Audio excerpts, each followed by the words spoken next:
तो हम शुरुआत कर रहे हैं मैग्नेटिक मोमेंट से, जिसका सिंबल एम या पीएम कुछ भी यूज किया जाता है, कुछ बार म्यू भी यूज कर लेते हैं इसका सिंबल, वो तो नाम पे डिपेंड करता है। पहली चीज, मैग्नेटिक मोमेंट की एसआई यूनिट क्या होती है बताओ, पीछे पढ़ा चुका मैं। मैग्नेटिक मोमेंट की एसआई यूनिट यस, हाँ बिल्कुल सही है, ampere metre square, ampere metre square. अब मैं सबसे पहले मैग्नेटिक मोमेंट लिखना चाहूंगा बार मैग्नेट का। तो एक बार मैग्नेट के अंदर दो पोल्स होते हैं, एक नॉर्थ पोल और एक साउथ पोल। पोल्स बिल्कुल एंड पे होते हैं या थोड़ा अंदर होते हैं बताओ, बताते रहना फटाफट। थोड़ा अंदर की तरफ होंगे, ये नॉर्थ या साउथ है। पोल्स रियल में एग्जिस्ट करते हैं या बस ये मैथमेटिकल अजम्पशन है? पोल्स नाम की कोई चीज नहीं होती, ये एक मैथमेटिकल अजम्पशन है कि जब हम इस मैग्नेट को लोहे के बुरादे में आयरन फिलिंग्स में डालते हैं तो ज्यादा लोहा यहां चिपक जाता है और यहां चिपक जाता है, बिल्कुल एंड पे भी नहीं, बिल्कुल बीच में भी नहीं, थोड़ा इधर इधर। तो ज्यादा लोहा यहां चिपक जाता है। उन जो मैक्सिमम अट्रैक्शन वाली पोजीशन होती है उनको ही हम बोल देते हैं पोल्स। जो मैक्सिमम अट्रैक्शन वाली पोजीशन होती है उसी को हम पोल्स नाम दे देते हैं। तो ये एक अजम्पशन है। अब मान लो पोल स्ट्रेंथ, जिसको हमने मैग्नेटिक चार्ज भी नाम दिया था, पोल स्ट्रेंथ जिसको मैग्नेटिक चार्ज भी नाम दिया था, क्यू एम से हम डिनोट कर रहे थे। तो ये देखिए, अगर ये पोल स्ट्रेंथ है क्यू एम, इसकी नेगेटिव लिख देते हैं, this is equal to negative charge, ये माइनस क्यू एम है, और इनके बीच की लेंथ है एल एम। तो बताइए बार मैग्नेट का मैग्नेटिक मोमेंट क्या होता है, कैसे डिफाइन होता है बार मैग्नेट का मैग्नेटिक मोमेंट, कितना होगा इसमें? Q m into l m, बिल्कुल सही। अच्छा, जो बार मैग्नेट की फील्ड लाइंस होती हैं, जो बार मैग्नेट की जो फील्ड लाइंस होती हैं, वो आपको पता होगा कि मैग्नेट के अंदर, तो बताओ कौन से पोल से कहां तक जाती है मैग्नेट के अंदर? साउथ से नॉर्थ, ठीक है। मैग्नेट के अंदर वो फील्ड लाइन चलती है साउथ से नॉर्थ, एंड मैग्नेट के बाहर वो फील्ड लाइन चलेंगी नॉर्थ से साउथ, इस तरह से होती है। तो मतलब अगर मुझे कहीं भी पोल्स ढूंढने हो तो एक ऐसी अरेंजमेंट हो कि उसके अंदर फील्ड लाइन इधर से इधर जा रही है, तो ये साउथ पोल होगा और ये नॉर्थ पोल होगा। अभी दिखाएंगे इसमें। आगे देखो, ये तो हुआ बार मैग्नेट का मैग्नेटिक मोमेंट। नंबर 2, दूसरी चीज कि अगर आपको एक सर्कुलर करंट कैरिंग वायर दी है, सर्कुलर करंट कैरिंग वायर, मैंने सपोज कीजिए इस तरह की कोई वायर ली, इस तरह की कोई वायर दी। अब ये पूरा बंद सर्कल नहीं होता, नीचे कहीं बैटरी लगी होगी, नीचे कहीं बैटरी लगी होगी जो इसमें करंट फ्लो करवा रहा होगा, नीचे कहीं बैटरी लगी होगी। तो देखिए, ये करंट यूं गया, ये करंट इस तरह से गया, एंड फाइनली ये यूं घूमेगा, करंट इस तरह घूमता रहेगा, और इसमें चक्कर खा के देखिए इधर की तरफ से पीछे की तरफ से, ये बैक पार्ट है, ये मैंने इसका एक्सिस बनाया, तो ये यहां से तो एक्सिस दिख रहा है मतलब वो बैक पार्ट है, और यहां से एक्सिस नहीं दिख रहा मतलब ये फ्रंट पार्ट है। इस तरह का मतलब है इसका। अब देखो, अगर मैं इसमें ध्यान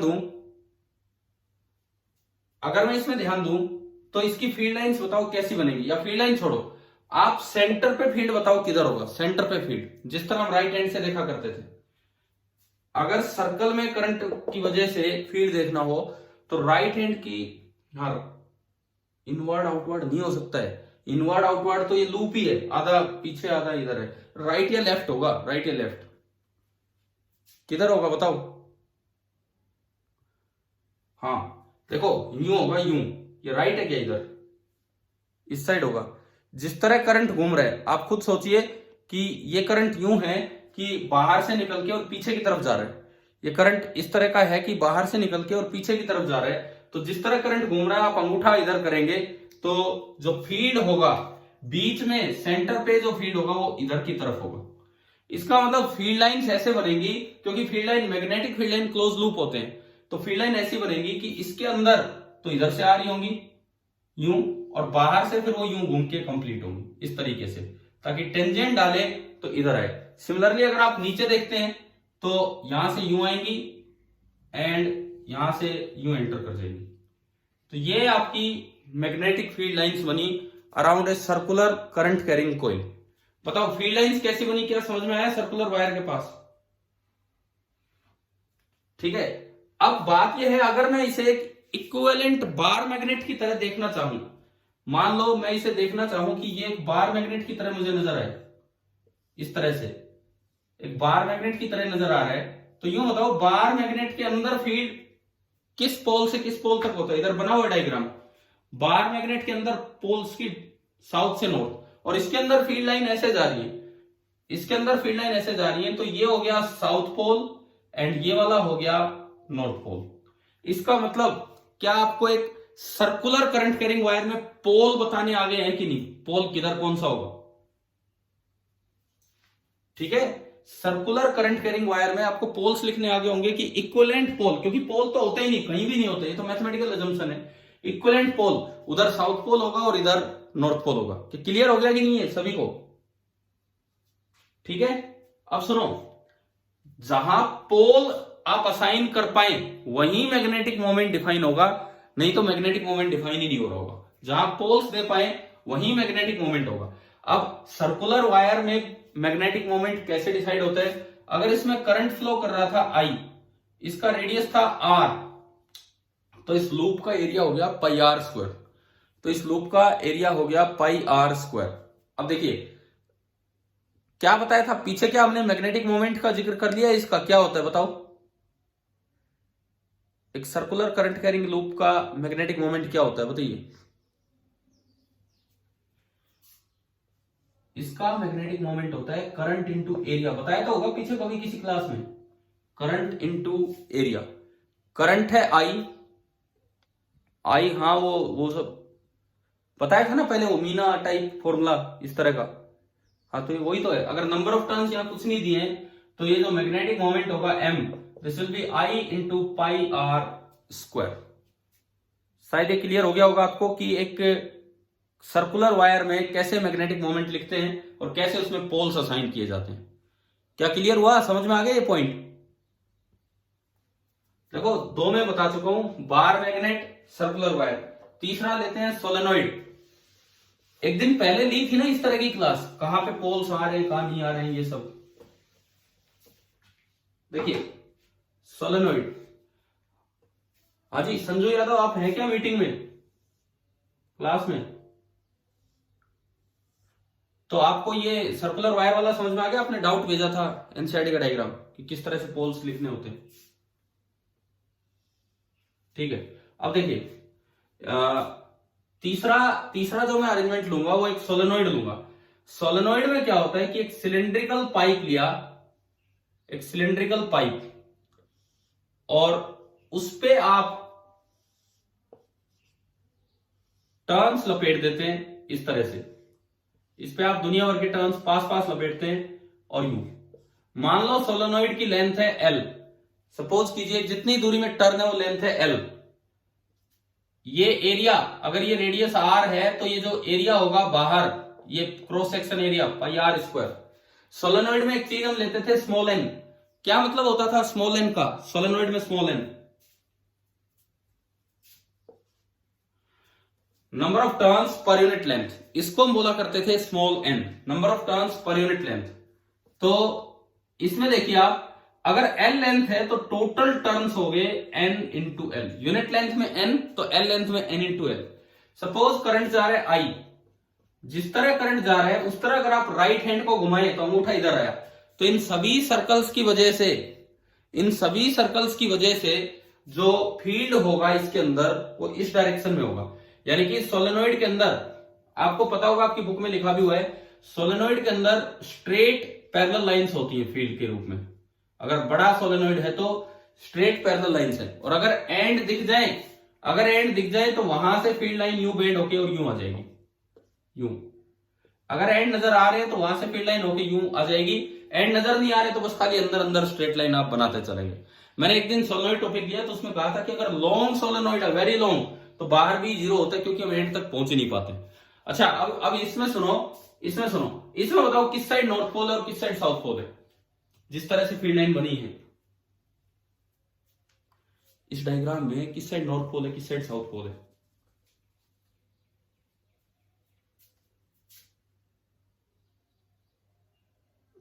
राइट साइड में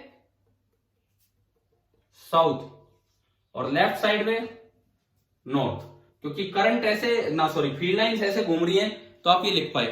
अगर आप पोल्स लिख पाए, अगर आप पोल्स लिख पाए तो आप मैग्नेटिक मोमेंट भी बता पाएंगे। एम बताओ मैग्नेटिक मोमेंट क्या होता है? Number of turns, number of turns कितनी है इसमें? NL into current through each turn pi into area of each turn pi r square.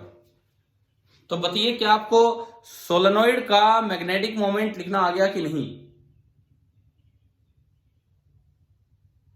ठीक है, ये आपका हो गया सोलेनोइड का मैग्नेटिक मोमेंट। इसके बाद देखो अगली चीज, straight current carrying wire. Magnetic moment लिख पाना जरूरी है, क्योंकि आज हम टॉर्क पढ़ रहे होंगे, अभी उससे पहले ये छोटी छोटी चीजें देख रहे हैं। अगली चीज है स्ट्रेट करंट कैरिंग वायर। एक क्लास रिपीट हो रही है एक तरह से, ये लगा लो कि पहले भी किसी दिन ये चीजें बताई थी।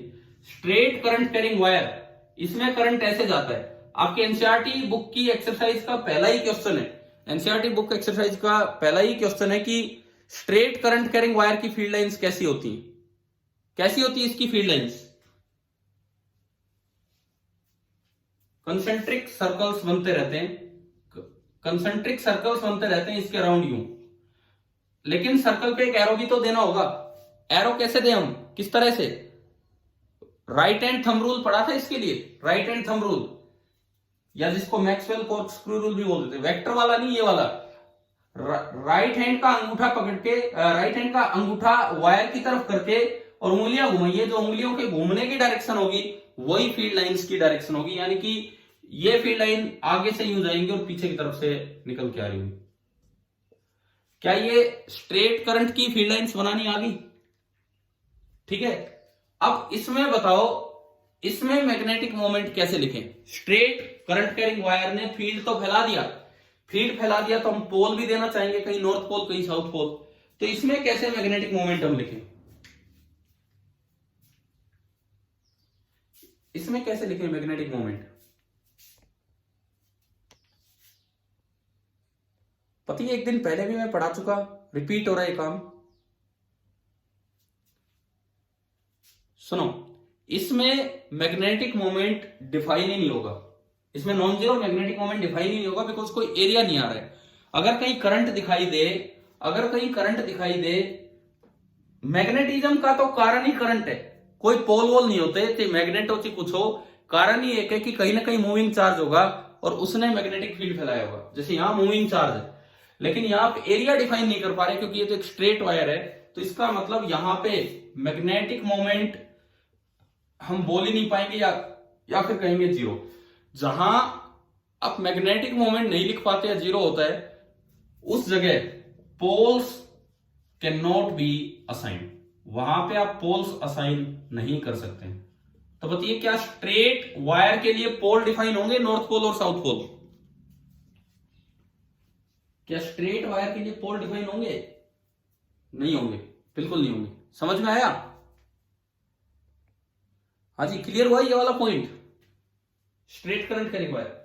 सिमिलरली एक टोरॉइड होता है, टोरॉइड, एक टोरॉइड होता है। टोरॉइड में देखिए क्या है कि ये एक सर्कुलर कोर थी। कल आपके पेपर में एक सवाल मैंने दिया था टोरॉइड पे, वो हो गया था क्या? बाहर, बीच में और कोर के अंदर, ये तीन जगह पूछ रखे थे उसमें फील्ड। ठीक है ठीक है ठीक है, पेपर पे आएंगे यार, मैं पहले एक बार पेपर पे भी आएंगे, मैं एक बार ये पूरा करा दूं, थोड़ा सा पार्ट बचा है। देखो टोरॉइड में दिक्कत क्या आती है, मैग्नेटिक मोमेंट एक वेक्टर क्वांटिटी है, मैग्नेटिक मोमेंट एक वेक्टर क्वांटिटी है। टोरॉइड में दिक्कत क्या आती है, जस्ट ऊपर आपने एक लूप लिया, हमने अभी पढ़ा, इसमें नहीं, स्ट्रेट करंट से पहले पढ़ा कि स्ट्रेट करंट से पहले पढ़ा कि जो सर्कुलर करंट कैरिंग वायर होती है उसमें मैग्नेटिक मोमेंट डिफाइन होता है, सर्कुलर करंट कैरिंग वायर में मैग्नेटिक मोमेंट डिफाइन होता है। तो ऊपर वाले में अगर मैग्नेटिक मोमेंट इधर है, मान लो ऊपर वाले में करंट यूं फ्लो कर रहा है, मैग्नेटिक मोमेंट इधर है, तो नीचे वाले में अपोजिट डायरेक्शन में हो जाता है। ये दिक्कत आती है टोरॉइड में। टोरॉइड में क्या दिक्कत आती है किसी भी एक लूप का जो मैग्नेटिक मोमेंट होगा डायमेट्रिकली अपोजिट पॉइंट के लूप का मैग्नेटिक मोमेंट अपोजिट डायरेक्शन में होता है और दोनों I into A cancel out हो जाते हैं। कैंसिल आउट हो जाने से मैग्नेटिक मोमेंट यहां कितना होगा, 0। भाई यहां तो शुरू ही नहीं हो पाया मैग्नेटिक मोमेंट, लेकिन यहां हर लूप का तो होगा परंतु पूरे टोरॉइड का 0 होगा क्योंकि मैग्नेटिक मोमेंट एक वेक्टर क्वांटिटी है। तो ये बताओ क्या ये समझ में आ गया है मैग्नेटिक मोमेंट 0 क्यों हुआ टोरॉइड में? ठीक है, और इसीलिए टोरॉइड में भी पोल्स आप डिफाइन नहीं कर पाएंगे कि किधर नॉर्थ पोल है किधर साउथ पोल, क्योंकि ये हम इसमें असाइन कर ही नहीं पाएंगे। अच्छा, मैं एक बार इस चीज पे आता हूं। मैंने कहा कि मैग्नेटिक मोमेंट एक वेक्टर क्वांटिटी है। इसका यह मतलब है कि कभी कोई ऐसा सवाल आ जाए, जैसे देखिए ये x axis, y axis and z axis, ये आपके एक्सिस सिस्टम दिए गए हैं और कोई करंट कैरिंग वायर है वो इस तरह दिया गया है, यूं फिर आगे की तरफ, फिर ये इधर। मैं जो रेड कलर से बना रहा हूं बस वो करंट कैरिंग वायर है। ये बीच वाले ब्लैक कुछ भी नहीं है, ये तो आपको एक्सिस दिखाए गए हैं, ये तो कुछ भी नहीं है, ये तो केवल एक्सिस दिखाए गए। ये जो बाहर एक लूप बना दिया, 3D लूप बना दिया, 2D लूप नहीं है, 3D लूप मैंने बनाया और उसमें मैंने कहा कि भाई करंट फ्लो कर रहा है यू आई, करंट फ्लो कर रहा है इस तरीके से। ये 3D लूप मैंने बनाया और करंट फ्लो कर रहा है इस तरीके से और ये हर एक एज लेंथ ए है। अब आपसे पूछा जाए कि इस लूप का मैग्नेटिक मोमेंट क्या होगा, तो देखो इसमें 3 तरह के लूप बन पा रहे हैं। 3 तरह के, कौन कौन से 3 तरह के? एक ये वाला लूप जो YZ प्लेन में है, एक ये वाला लूप जो XZ प्लेन में है और एक ये वाला लूप जो XY प्लेन में है। क्या 3 लूप आपको दिख गए? 3 स्क्वायर लूप। क्या ये समझ में आ रहा है कि this combination is superposition of 3 loops in 3 different planes. 3 loop है 3 डिफरेंट प्लेन्स में। एक लूप इधर माना जाएगा, जो गायब है उसको आप मान लो कि ये करंट लूप था, इसे यहां भी गायब है इसको मान लो करंट लूप था और यहां भी गायब इसको मान लो करंट लूप था। कारण क्या है? देखो कारण सुनो आप, एक लूप में उधर डायरेक्शन मानोगे तो एक लूप में इधर डायरेक्शन आएगी। अगर मैं इस वाले को कंप्लीट करूं तो इसकी डायरेक्शन करंट की इधर बनेगी, परंतु इस वाले को कंप्लीट करूं तो इसकी इधर बनेगी, तो सारे कैंसिल आउट हो जाएंगे। तो हम मान सकते हैं कि ये 3 लूप्स थे, 3 अलग अलग लूप्स थे। अब देखो इसका मैग्नेटिक मोमेंट बताओ, इस लूप का कितना होगा, YZ लूप का, current into area. YZ loop का मैग्नेटिक मोमेंट कितना होगा, I इंटू ए स्क्वायर। लेकिन डायरेक्शन होगी अलोंग एक्स एक्सिस, क्या हुआ समझ में आ गया?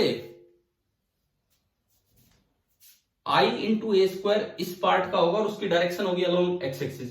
इस पार्ट का क्या होगा, इस पार्ट का, ये जो नीचे वाला पार्ट होना, I इंटू ए स्क्वायर और डायरेक्शन होगी अलोंग वाई एक्सिस, और इसका होगा I इंटू ए स्क्वायर और डायरेक्शन होगी अलोंग जेड एक्सिस। तो अगर मैं इन तीनों को वेक्टर फॉर्म में लिखूं तो ये पहले लूप का तो बना, एक्स एक्सिस की डायरेक्शन होती है आई कैप, वाई एक्सिस की होती है जे कैप एंड जेड एक्सिस की होती है के कैप। तो आप बताओ कि आपको मैग्नेटिक मोमेंट लिखना आ गया कि नहीं? कैसे लिखते हैं? क्लियर है इसमें मैग्नेटिक मोमेंट? तो इसका जो मैग्नेटिक मोमेंट लिखा गया वो हुआ आई ए स्क्वायर आई कैप प्लस आई ए स्क्वायर जे कैप प्लस आई ए स्क्वायर के कैप। अब आप बताओ अगर वेक्टर ऐसे लिखा जाता है तो उसका मैग्नीट्यूड कैसे निकालते हैं हम? आई जे के में लिखा गया तो ये वेक्टर, हाँ अंडर रूट इन तीनों का स्क्वायर करोगे तो वो 3 टाइम्स आई ए स्क्वायर का स्क्वायर हो जाएगा, तो √3 बाहर आएगा और ये हो गया आई ए स्क्वायर। ये क्वेश्चन मैंने जस्ट इसलिए लिया है आपको ये बताने के लिए कि मैग्नेटिक मोमेंट एक स्केलर क्वांटिटी नहीं है बल्कि एक वेक्टर क्वांटिटी। चलो क्लियर हुआ यहां तक? ठीक है, अब सुनो, इसके बाद सुनिए टॉर्क। अब टॉर्क की डिटेल तो 12th में आएगी, लेकिन मैं आपको इलेक्ट्रिक डाइपोल के समय भी टॉर्क का फॉर्मूला दे चुका। टॉर्क का मतलब होता है rotating effect of force. Torque का मतलब है रोटेटिंग इफेक्ट ऑफ फोर्स। देखो एक बात सुनो, मान लो ये कोई लूप है, सपोज कीजिए ये कोई लूप है और मैं कहता हूं कि ये ऐसे घूम रहा है, ये लूप ऐसे घूम रहा है यूं, तो मुझसे पूछा जाए बताओ टॉर्क किस डायरेक्शन में घूम, तो रहा है, टॉर्क एक वेक्टर क्वांटिटी है। अगर ये लूप ऐसे घूम रहा है, मुझसे पूछा जाए टॉर्क किस डायरेक्शन में है, क्योंकि वेक्टर की तो डायरेक्शन होती है, तो आप अपने राइट हैंड को इस लूप की तरह घुमाओ, अंगूठा आपको टॉर्क की डायरेक्शन देगा। तो इस वक्त ये टॉर्क जो है, जो इसको घुमा रहा है, वो टॉर्क ऊपर की तरफ है। पहली बात बताइए, किसी घूमती हुई चीज को देख के टॉर्क की डायरेक्शन समझना आ गया आपको, कैसे निकालते हैं?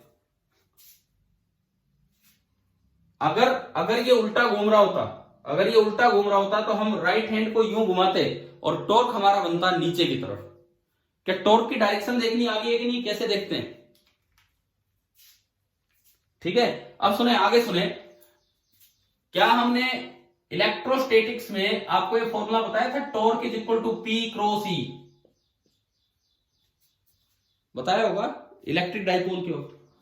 ठीक है, तो यहां पे P की जगह तो PM आ जाएगा या M आ जाएगा मैग्नेटिक मोमेंट, और E की जगह B आ जाएगा, क्योंकि टॉर्क में मैग्नेटिक मोमेंट जरूरी है। इसीलिए मैंने पहले आपको ये बताया कि किन में मैग्नेटिक मोमेंट डिफाइन होता है, किन में नहीं हो पाता है, किन में पोल दे पाता है, किन में नहीं। तो टॉर्क का फॉर्मूला होता है, जो हम सीधा याद रखें, 12th में डिराइव करेंगे।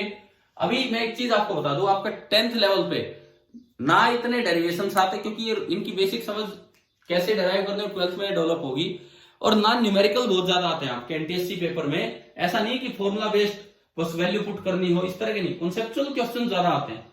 कॉन्सेप्चुअल छोटी छोटी बातों पे क्वेश्चन बना के पूछ रखे होंगे, तो इसीलिए आपको ढंग से समझना है इन चीजों को। तो टॉर्क, इसका फॉर्मूला होता है M cross B, where M is the magnetic moment. अब सपोज कीजिए मैं कहूं कि इसमें I करंट जा रहा है और नंबर ऑफ टर्न्स है N और एरिया है A, तो बताओ इस लूप का M कितना होगा, इस लूप का मैग्नेटिक मोमेंट कितना होगा? INA, बिल्कुल सही। इसका मैग्नेटिक मोमेंट होगा N इंटू आई इंटू ए। ठीक है, और B कुछ भी आपने लगा रखा हो, और अगर मान ले जिस तरह से घूम रहा है, इसका मैग्नेटिक मोमेंट है आगे, सॉरी इधर देखो, दोबारा सुनो, जिस तरह से ये करंट दिखाया है, घूम नहीं रहा, जिस तरह से करंट दिखाया है, इसका मैग्नेटिक मोमेंट है इधर, इसका मैग्नेटिक मोमेंट इस साइड में बनेगा, जिस तरह से करंट दिखा रखा है यूं, मैग्नेटिक मोमेंट इधर है। अब B कहीं भी अप्लाई कर रखा हो, B आपने किसी डायरेक्शन में अप्लाई कर रखा है, सपोज मैं कहता हूं कि B मैंने बाहर की तरफ अप्लाई किया है, B बाहर की तरफ अप्लाई किया है, और M और B के बीच का एंगल है थीटा। एक बार ध्यान से सीखें इस डायग्राम को, एक तरह से मोटर स्टार्ट हो चुकी है, एक तरह से मोटर स्टार्ट हो चुकी है, उसका ही कॉन्सेप्ट मैं आपको सिखा रहा हूं टॉर्क में। M इधर, B इधर, तो M क्रॉस B, देखो ये लूप ऐसे था, एक स्क्वायर लूप टाइप था, और करंट इसमें यूं जा रहा है, यूं, तो करंट यूं जा रहा है, तो मैंने करंट की तरह उंगलियों को घुमाया, अंगूठा लेफ्ट की तरफ आया, तो M हो गया लेफ्ट की तरफ, B लगा रखा है कहीं बाहर की तरफ, उनके बीच का एंगल है थीटा। M क्रॉस B में करके दिखाऊं, M पे हाथ रखा, ये right hand thumb rule vector वाला, M पे हाथ रखा, B की तरफ घुमाया, तो अंगूठा किधर आ रहा है? समझ में आ रहा है कि नहीं आ रहा है, किस तरह से मैं बता रहा हूं? आ रहा है ना? तो M क्रॉस B ऊपर है, तो इसीलिए टॉर्क ऊपर आया, तो ये यूं घूमने लग जाएगा कि जैसे टॉर्क ऊपर हो, और इस टॉर्क का मैग्नीट्यूड होगा, M का मैग्नीट्यूड जो है NIA, B का मैग्नीट्यूड B, और B और M के बीच का एंगल थीटा, तो ये टॉर्क बन जाता है बीना साइन थीटा। मीना और बीना ही चलते रहते हैं इनमें, टॉर्क वॉर्क में, बीना साइन थीटा, इस तरह से ये टॉर्क लिखा जाएगा। अब एक बार आप अपनी एनसीईआरटी बुक निकालो, आप घर पे, तो एनसीईआरटी बुक 10th क्लास वाली,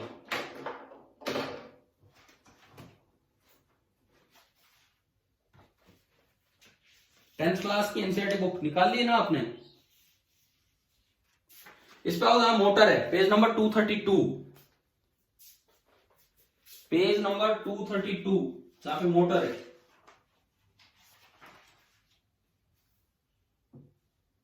हाँ जी, मिल गया, पेज नंबर 232 जहां पे मोटर है, मिल गया। अब इससे ऊपर मोर टू नो आपको सारे पढ़ने चाहिए, बहुत बार इनसे ही क्वेश्चन आते रहते हैं। जैसे यहां पे दिया है मैग्नेटिज्म इन मेडिसिन, मैंने आपको बिल्कुल शुरू में जब ये जिक्र किया, तो एमआरआई वगैरह का जिक्र किया था, जब ये चैप्टर स्टार्ट किया हमने, है ना? तो यहाँ पे कौन से में 12th वाले में किया था, वो आपके लिए लेक्चर डाला होगा फिर वैसे, ठीक है, तो सुनो, मैग्नेटिज्म इन मेडिसिन में ये लिखता है, ये हमें पता होनी चाहिए ये बात है, an electric current always produces, कम से कम एनसीईआरटी की तो एक एक लाइन पता हो, बाहर का तो क्या लिमिट है, कुछ भी हो ये हमें पता हो। देखिए ये लिखता है, मैं इसमें लास्ट में आ रहा हूं, the magnetic field inside the body forms the basis of obtaining the images of different body parts. This is done using a technique called magnetic resonance imaging (MRI). Analysis of these images help in medical diagnosis. Magnetism है 10 गोट। देखो मेरे कभी accident हुआ था, चोट लगी थी sir पे, शायद निशान भी दिख रहे होंगे आपको 2-3 इस तरह से, तो काफी गंभीर चोट लगी थी, और डॉक्टर ऐसे कैसे आइडिया लगा पाते क्या है क्या नहीं, सीटी स्कैन और एमआरआई के थ्रू ही उन्होंने पूरा ये अंदाजा लगाया था कि कहाँ क्या दिक्कत है, और तब उन्होंने ठीक किया था। तो इतनी इंपॉर्टेंट है, खासकर मैं देखो तो मेरे लिए तो बहुत इंपॉर्टेंट थी ये, नहीं तो जान ही नहीं बच पाती।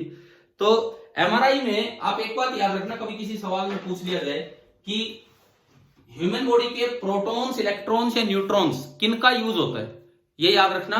ह्यूमन बॉडी के अंदर जो प्रोटॉन्स होते हैं, चाहे अपनी बुक में वहां लिख भी दो उसके बगल में, मोर टू नो के बगल में, ये हमें बता रहे हैं मोर टू नो, हम इनको बता रहे हैं थोड़ा सा और, कि ये एक ऐसी डायग्नोस्टिक टेक्निक है in which the magnetism of protons inside the human body is used to form images of tissues. मैं एक लाइन बोल रहा हूं, आप यहां पे लिख लीजिए, एमआरआई जहां ये दिया हुआ है ना, इसके साथ ही लिख लीजिए अपनी बुक में, मैग्नेटिज्म इन मेडिसिन वाले में, कि it is a diagnostic technique in which the magnetism of protons inside the human body, लिख रहे हो, magnetism of protons inside the human body is used to form images of tissues। ठीक है, अब सुनो, मोटर स्टार्ट होती है इसमें, इलेक्ट्रिक मोटर, लास्ट टॉपिक हमारे इस पार्ट का इलेक्ट्रिक मोटर। ये वैसे अभी टाइम होने वाला है, जस्ट 2-3 मिनट बचे होंगे, इसमें लिखा भी आ गया था थोड़ी देर पहले कि भाई आउट ऑफ टाइम जा रहे हो। क्या आज आपकी दोबारा क्लास लगा दे एक और शाम को टेस्ट के बाद? तो भाई फिर मत अटेंड करो, ये जो कह रहे हैं फिजिक्स ही पढ़नी है, ऐसी कोई बात थोड़ी है। एक आधे घंटे की क्लास में 24 घंटे में से आधा घंटा तो फिजिक्स भी पढ़ सकते हो आप, या फिर ये मोटर छोड़ देते हम। अब मोटर आपका सिलेबस है इस पार्ट का इस तरह से। चलिए तो फिर मैं आगे पढ़ाता हूं आपको। मोटर, अब वही बात है ना, इतनी बार बच्चे नहीं आएंगे। मोटर देखिए आप, मोटर में एक छोटा सा पार्ट होता है कि 2 पोल्स होते हैं, एक नॉर्थ पोल एक साउथ पोल। पोल्स का काम है फील्ड फैलाना। जैसे एक हॉर्सशू टाइप मैग्नेट है, मान लो हॉर्सशू टाइप मैग्नेट है, तो मैग्नेट के अंदर तो फील्ड लाइन होंगी साउथ से नॉर्थ, और मैग्नेट के बाहर होंगी नॉर्थ से साउथ, मैग्नेट के बाहर होंगी नॉर्थ से साउथ। तो ये एक मैग्नेटिक फील्ड वहां पे फैला दिया। ये बाकी हमारे काम का नहीं है, चाहे वो इलेक्ट्रोमैग्नेट यूज करे चाहे कुछ यूज करे, एक मैग्नेटिक फील्ड फैला दिया जिसकी डायरेक्शन होती है outside the magnet from north pole to south pole, इस तरह से। और उसके अंदर रखी जाती है एक आर्मेचर कोयल। उसके अंदर इस फील्ड के बीच में एक आर्मेचर कोयल ली जाती है जो एक आयरन कोर पे लपेटी जाती है। एक आर्मेचर कोयल है, इसको बोलते हैं आर्मेचर, और इसके बीच में एक सॉफ्ट आयरन कोर होता है। वो एक ये जो मैं टाइप्स ऑफ मटेरियल पढ़ाऊंगा उसमें पढ़ेंगे कि फेरोमैग्नेटिक मटेरियल है, उसको छोड़ो अभी। तो उस पे इसको लपेटा जाता है। नीचे 2 रिंग्स, एक रिंग के 2 टुकड़े होते हैं, इसे बोलते हैं स्प्लिट रिंग अरेंजमेंट। देखो एसी मोटर और डीसी मोटर में डिफरेंस यहीं से समझ में आ जाता है। ये वो अरेंजमेंट है जिससे एसी और डीसी का डिफरेंस समझ में आता है। इसे अगर डीसी मोटर है तो उसमें स्प्लिट रिंग अरेंजमेंट होती है। स्प्लिट मतलब टूटी हुई रिंग, आधा इधर आधा इधर। और अगर एसी मोटर होगी, AC motor alternating current motor, तो एक रिंग पूरी ऊपर होगी, एक रिंग पूरी नीचे होगी। मतलब ये हिस्सा पूरी एक रिंग से अटैच होगा और ये हिस्सा पूरी एक रिंग से। तो अगर पूछे आपसे कि एसी और डीसी मोटर में डिफरेंस क्या है, तो एसी और डीसी मोटर में डिफरेंस एक ही है कि ये जो अरेंजमेंट है इसमें स्प्लिट रिंग अरेंजमेंट होता है और उसमें स्लिप रिंग अरेंजमेंट होता है। यहां पे होता है स्प्लिट रिंग अरेंजमेंट एंड वहां पे होता है स्लिप रिंग अरेंजमेंट। एक में स्प्लिट रिंग, एक में स्लिप रिंग। इसको कम्यूटेटर भी बोलते हैं, स्प्लिट रिंग कम्यूटेटर भी बोलते हैं। यही डिफरेंस है, बाकी सब बिल्कुल सेम है। इन मोटर्स में। अच्छा आप सुनो, इसमें क्या किया जाता है, इसके साथ कुछ कार्बन ब्रशेज होते हैं, कुछ कार्बन ब्रशेज होंगे जो अटैच किए जाएंगे इन रिंग्स के साथ, जिनके ऊपर स्लिप करेंगे, और ये नीचे की तरफ आपने कोई सप्लाई दी, सप्लाई मतलब करंट सप्लाई, इलेक्ट्रिक सप्लाई। अगर आप डीसी मोटर की बात करते हैं तो डीसी मोटर में एक डीसी करंट देना होगा, और एसी मोटर की बात करते हैं तो एसी सप्लाई देनी होगी। ये आपका जस्ट एक सिंपल सा कंस्ट्रक्शन है। आर्मेचर, बीच में सॉफ्ट आयरन कोर, यहाँ पे एक्सेल होता है जो घूमेगा, और ये स्प्लिट रिंग कम्यूटेटर है।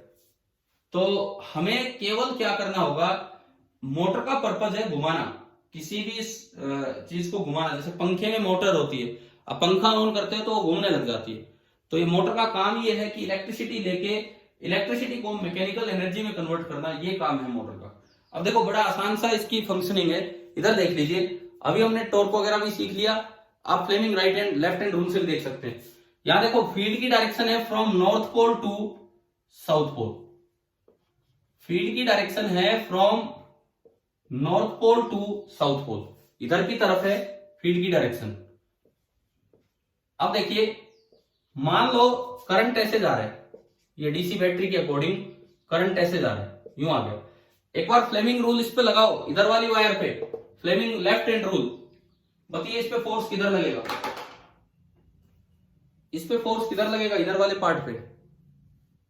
Fleming left hand rule, B आगे है, बी आगे है, करंट इसमें ऊपर है, तो अंगूठा किधर जा रहा है, इनवर्ड, यानी कि इस पे फोर्स लगेगा अंदर की तरफ, तो ये अंदर दबना चाहेगी। अब उस पे देखो, उस पे फोर्स किधर लगेगा, बी उधर है, बी उधर है, करंट नीचे है, तो ये मैंने दिखा दिया फ्लेमिंग आउटवर्ड। तो अगर एक साइड फोर्स अंदर लगे, एक साइड फोर्स बाहर लगे, तो बताओ ये घूमेगी या नहीं घूमेगी, बताइए। घूमेगी, और ये पार्ट अंदर जा रहा होगा, ये बाहर जा रहा होगा, तो इस तरह से घूमेगी। अगर इस तरह घूम रही है तो टॉर्क बताओ किस डायरेक्शन में है, नीचे या ऊपर। ये जिस तरह से घूम रही है, जिस तरह ये घूम रही है, टॉर्क किधर बनेगा आपका, नीचे बनेगा, टॉर्क की डायरेक्शन नीचे होगी। तो इस तरह से मोटर की रोटेशन स्टार्ट होता है कि टॉर्क नीचे आएगा। आप एम क्रॉस बी से भी टॉर्क निकाल सकते हो, तब भी ये नीचे ही आएगा। देखो उससे भी दिखा देता हूं, ये तो मैंने अलग अलग फोर्स निकाल के बताया। आप एम क्रॉस बी से देखो, एम क्रॉस बी से इस वेक्टर का एम किधर है, सॉरी इस लूप का मैग्नेटिक मोमेंट अंदर है कि बाहर है, बताइए। जिस तरह करंट घूम रहा है, इसका मैग्नेटिक मोमेंट अंदर है कि बाहर है, अंदर, ठीक है। मैग्नेटिक मोमेंट अंदर है, और बी आगे की तरफ है, बी आगे की तरफ है, मैग्नेटिक मोमेंट अंदर है, बी आगे की तरफ है। अगर आप एम क्रॉस बी करोगे, एम क्रॉस बी, तो अंगूठा नीचे आ रहा है, तो इससे भी देख सकते हैं कि टॉर्क नीचे होगा। आप डायरेक्ट भी देख सकते हैं टॉर्क नीचे होगा, अलग अलग फोर्स लगा के भी देख सकते हैं कि टॉर्क नीचे होगा। तो बताओ मोटर का घूमना समझ में आया, मोटर कैसे घूमना स्टार्ट करती है, ठीक है। अच्छा, जो इसकी इक्वेशंस बनेंगी मोटर की रोटेशन की, भाई बी आई एन ए, वो हमें पढ़ने की कोई जरूरत नहीं है, आपसे पूछा जाएगा तो इसी में ही क्वेश्चन बना के पूछा जाएगा। टॉर्क की मैंने फॉर्मूला बता ही दिया कि बी आई एन ए और उससे बनता है, उसको छोड़ो अभी। तो ये मोटर का रोटेशन हुआ, इसका क्या पर्पज है, ये स्प्लिट रिंग कम्यूटेटर क्यों लगाया जाता है डीसी मोटर में, एसी से डीसी बनाने के लिए। इसका पर्पज क्या है कि जब ये आधा टर्न कर चुकी होगी, देखो अगर मैं इनके नाम दूं एबीसीडी, सपोज कीजिए ये एबीसीडी है, अगर मैं इसको आधा टर्न कर चुका, जब ये आधा टर्न हो चुका होगा, 180 डिग्री का रोटेशन हो चुका होगा, आधा टर्न, तो सीडी उधर आ गया। अब सीडी में तो करंट नीचे है, सीडी में तो करंट नीचे है, ये देखिए आप, जब ये आधा टर्न हो चुका है तो सीडी में करंट नीचे है। इसका मतलब अगर इधर भी करंट नीचे ही रहा तो उस पर फोर्स उल्टा लग जाएगा। इस साइड वाली ब्रांच में करंट ऊपर होना चाहिए और उस साइड वाली ब्रांच में करंट नीचे होना चाहिए। तो जब सीडी इधर आए तो उसमें करंट ऊपर हो जाए, तो उसके लिए मैं इस रिंग को इस पे लाना चाहूंगा। जब सीडी इधर आए तो उसमें करंट ऊपर हो, ताकि फोर्स लगातार इधर लगे, ताकि ये कंटिन्यूअस रोटेशन हो। तो उसके लिए मैं सीडी को जब इधर आए तो ये जो रिंग है ये अपनी जगह बदल दे, ये रिंग इस पे आ जाए, इसीलिए स्प्लिट रिंग कम्यूटेटर यूज किया जाता है और इस वजह से मोटर फुली रोटेट करने लग जाती है। मोटर में इतना बहुत है। और अब आप बाकी सब्जेक्ट्स भी पढ़े, मैं नहीं कह रहा कि आप फिजिक्स ही पढ़ते रहें, ये लेक्चर आप कंप्लीट करना, मैं वीडियो लेक्चर डाल रहा हूँ आपके लिए उसके थ्रू। और शाम को अगर टेस्ट देने का मूड हो तो बता देना, एक टेस्ट कल की तरह ही आज फिर दोबारा से ना, वो टेस्ट डिस्कस हुआ था तो वो भी कोई करवाना चाहे तो करवा सकता है या व्हाट्सएप पे अपने डाउट्स पूछ सकता है। Okay, thank you.